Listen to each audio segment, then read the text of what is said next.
जय हिंद दोस्तों, हमारे यूट्यूब चैनल वर्दी विद प्रेम में आपका स्वागत है। मेरे एक नए वीडियो में और होमगार्ड के ऊपर होगा। जो होमगार्ड में जो कमेंट आ रहे थे मित्रों के, अगर आपका स्कोर 50 के आसपास है और होमगार्ड का एग्ज़ाम दिया है और रिजल्ट के बारे में वेट कर रहे हैं, तो आपके लिए ये वीडियो बहुत ही खास है। 5 मिनट तक बने रहें। सबसे पहला पॉइंट था मित्रों का, हमारे जो कमेंट ज़्यादा आ रहे थे कि रिजल्ट कब तक आ रहा है इसका, और दूसरा जो पॉइंट था इसमें कि कितने गुना बंदे पास हो रहे हैं, और तीसरा जो पॉइंट था कि DBPST कब तक होगा इसका। बाकी कट ऑफ पे, नॉर्मलाइजेशन पे पहले मैं बहुत सारी वीडियो बना चुका हूँ, उनको जाके देख लेना। उसके आसपास अगर स्कोर बन रहा हो तो अपनी रनिंग भी चालू रखें। तो एक एक करके हम सारे पॉइंटों पर बात करते हैं। जो पहला हमारा पॉइंट था कि रिजल्ट कब तक आएगा, तो रिजल्ट की देखो बात करें हम। रिजल्ट इसमें कैंडिडेट थे लगभग 18-19 लाख के आसपास लोगों ने परीक्षा दी थी। 25 लाख फॉर्म था, 19 लाख के आसपास लोगों ने परीक्षा दी। तो मैं पहले बताता हूँ कि कब कब का है, तो उस हिसाब से जैसे कि UPSI 2026 वाला जो हमारा भी रिजल्ट आया है, इसमें लगभग 10,77,000 ने परीक्षा दी थी। तो 10,77,000 में क्या था, ये जो रिजल्ट आया था ये 51 दिन में आया था। 51 दिन में आया था। इसमें सेक्शनल नॉर्मलाइजेशन वगैरह था, तो 2 या 4 दिन एक्स्ट्रा लग सकते हैं। अगर ये वैसे नॉर्मलाइजेशन होता तो ये 45 दिन में भी आ सकता था, और आने का जो है था भी, पर 51 दिन में फाइनली आ गया था। इसके बाद दूसरा हम बात करते हैं कि जो UPP 2024 वाला जो रिजल्ट था उसमें 35 लाख कैंडिडेट थे, तो 75 दिन में आया था। समझ लो 35 लाख कैंडिडेट होने के बाद भी 75 दिनों में रिजल्ट इन्होंने दे दिया था। तो कितना फास्ट प्रोसेस होता है। कुछ बंदे इस इंतजार में बैठे होंगे कि रिजल्ट तो कब आएगा, DBPST कब होगा, रनिंग कब होगा, तो हाथ पे हाथ धरे बैठे होंगे। जिनका अच्छा नंबर बन रहा होगा वो भी तो वहीं पे होता है धोखा। एक रिजल्ट ऐसा था UP ASI का, जिसमें 80 से 84 हज़ार कैंडिडेट थे। उसका रिजल्ट 31 दिन में आ गया था। समझो इतनी जल्दी रिजल्ट आ गया था, जो लोगों ने उम्मीद भी नहीं की थी, उससे पहले रिजल्ट आ गया था।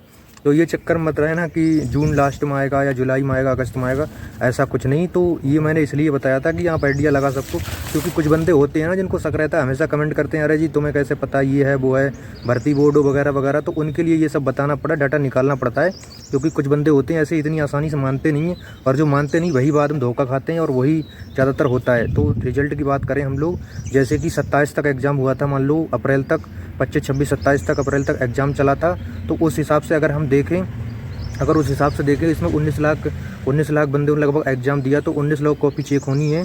तो इसके हिसाब से अगर आइडिया लगाया जाए, अगर वो 51 दिन में आ सकता है, तो ये भी लगभग 50-51 दिनों में रिजल्ट बड़े आराम से आ सकता है। तो इस हिसाब से हम जो रिजल्ट का आइडिया जो लगा रहे हैं, वो 15 से 20 जून के बीच में देखने को हमें मिल जाएगा, 15 के आसपास। वैसे ये रिजल्ट आपका 10 जून तक भी आ जाता, 10 जून के आसपास, लेकिन 10 जून के आसपास इसलिए नहीं आएगा। 8, 9, 10 में जो है, जो UP पुलिस की परीक्षा है, तो परीक्षा के टाइम में देखो UPSI का भी नहीं आया जब होमगार्ड की परीक्षा थी, और सिपाही का भी जब परीक्षा है, तो ये होमगार्ड का रिजल्ट उस टाइम नहीं आएगा। तो 10 तक एग्जाम है, 10 के 3-4 दिन बाद, यानी कि 15 तक रिजल्ट। 15 तक नहीं मिला तो 20 जून तक आपको 100% रिजल्ट मिल जाएगा, और इसके तुरंत बाद DB भी स्टार्ट होंगे, जिनके बारे में भी बात करते हैं। तो आप मान के चलो कि 15 जून तक आप नो टेंशन हो जाओ कि जो है बाद में बीच में कुछ नहीं देखना है कि रिजल्ट कब आएगा, नहीं आएगा। 15 से 20 जून के आसपास रिजल्ट आपका आ जाएगा, कम से कम 15 और ज़्यादा से ज़्यादा 20 जून तक रिजल्ट इसके बीच में आपको देखने को मिल जाएगा। और इसके बाद हम बात करें हम कि जो है बंदे कितने गुने पास होंगे। जो सबसे ज़्यादा जो कमेंट था बंदों का, वो यही था कि बंदे कितने गुने पास होंगे। देखो बंदे पास होने की बात ऐसी, जो UP पुलिस का जो सिपाही का एग्जाम था उसमें 2.5 गुने पास हुए थे।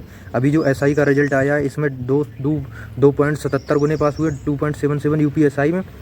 जो होम गार्ड में पास होंगे, क्योंकि होम गार्ड में एज ज़्यादा तक थी, तो ज़्यादा एज तक थी, तो उसको ध्यान में रखते हुए, और होम गार्ड का लोग DB स्किप करेंगे, DBPST अन्य जगह सेलेक्टेड। तो इसलिए भर्ती बोर्ड कम से कम 3 गुना तो लेगा ही लेगा, और हो सकता है कि ये 4 गुना हो जाए। 3 गुना तो आप पक्का मान के चलो कि इतने तो लेंगे ही लेंगे। हो सकता है कि ये संख्या 4 गुना भी हो जाए। DBPST के लिए जो बुलावा आएगा, पहली लिस्ट जो लगी उसमें, तो 3 और 4 गुना के बीच में आप जो है मान के चलें कि इतने बंदे बुलाए जाएंगे। बाकी फिर उसमें एब्सेंट होंगे, और फिर DBPST फिट होंगे, फिर उनका रनिंग होगा। फिर जो है बात, अगला पॉइंट था कि DBPST जो है वो कब तक होगा। तो DBPST की बात करें हम, ये 15 जून से पहले रिजल्ट आ जाएगा, 15-20 जून के आसपास। इसके 15 दिन बाद, मतलब 10 दिन तो देते ही हैं एडमिट कार्ड में। तो ऐसा मान के चले कि जुलाई फर्स्ट वीक में आपका DBPST भी हो जाएगा। जिसके जो भी डॉक्यूमेंट्स वगैरह हों वो अपने उसी हिसाब से तैयारी कर लेना। इन सबको, मतलब ये सब तो चीज़ें हो जाती हैं, लेकिन सबसे बड़ा जो पॉइंट है वो है रनिंग आपकी लग रहा है कि इस हिसाब से जुलाई के लास्ट वीक में होगी। अभी UPSI का भी, जैसे हम लोगों का DBPST है, तो हमारा एडमिट कार्ड आने वाला है, आज कल में एडमिट कार्ड आ जाएगा। और हमारा जो 25 मई से DBPST है, उसी हिसाब से आप लोगों का जुलाई के फर्स्ट वीक में DBPST होगा। और हो सकता है कि 15 और 20 जुलाई से आपकी रनिंग स्टार्ट हो जाए। 15-20 जुलाई से नहीं तो लास्ट वीक में जो है जुलाई में रनिंग स्टार्ट हो जाए तो आप रनिंग का लगा के चलो। DBPST का तो कुछ नहीं, वो तो हो जाएगा, लेके कागज़ चल देंगे जी, हो जाएगा, लंबाई चौड़ाई नप जाएगी और डॉक्यूमेंट वेरिफिकेशन हो जाएगा।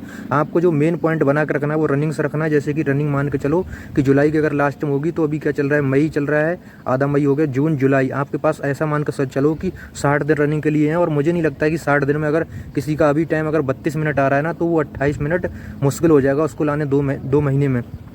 वो 32 से 30 तक तो आ जाएगा, लेकिन 30 से 28 लाने में उसको बहुत समय लगेगा। तो इसलिए जिनका भी स्कोर बताया उससे अगर ज़्यादा बन रहा है, आपकी एज ज़्यादा है, बार बार मैं वही पॉइंट बोल रहा हूँ। अच्छा नहीं लगता बोलते हुए, पर बोलना पड़ता है क्योंकि रनिंग इतनी जल्दी होगी नहीं। क्योंकि मैंने जब वो SSC GD का 2023 में समझो एग्जाम दिया था, फरवरी मैंने पेपर दिया था, पेपर देते ही बिना आंसर की इतना कॉन्फिडेंस था कि तब रनिंग स्टार्ट की थी। तो मेरी मई में रनिंग थी, तब जाके मैं पूरे टाइम में रनिंग निकाल पाया। 23 मिनट 35 सेकंड में जो 24 मिनट वहाँ लेते हैं। और शुरू में तो मेरा भी 31-32 मिनट आ रहा। शुरू में तो आपको दौड़ा ही नहीं जाएगा। आप किसी भी हाल में अगर आपने दौड़ नहीं की है तो डायरेक्ट आप 5 किलोमीटर बिल्कुल नहीं दौड़ सकते, आपको पैदल चलना ही पड़ेगा। पैदल चलो, कुछ भी करो, जैसे भी करो, लेकिन 5 किलोमीटर पूरा करना है, 4.8 किलोमीटर। बाकी की रनिंग के बाद हम अगले कभी वीडियो में बात करेंगे, अभी वीडियो लंबा हो जाएगा। बाकी अगर आप लोगों को लगता है कि मैं अगर बात अच्छी बताता हूँ और आपके फ़ायदेमंद बात है तो चैनल को सब्सक्राइब कर सकते हैं, शेयर कर सकते हैं, लाइक कर सकते हैं।